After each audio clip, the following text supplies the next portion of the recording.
What does the UN's Sustainable Development Goal 12, responsible consumption and production, mean for reuse, repair, and recycling?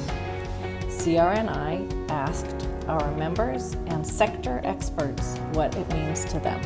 So to me, that's about understanding the hidden impacts of consumption all the way up the chain, back up to raw material extraction, processing, manufacturing and distribution.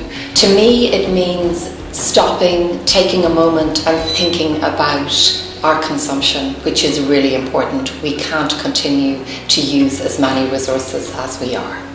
By keeping goods in the circulation for longer, which means that we don't have to buy new things. By saving the landfill, saving the community and greenhouse gases, and the extent that it's reused, recycled, upcycled, and it's got a second chance.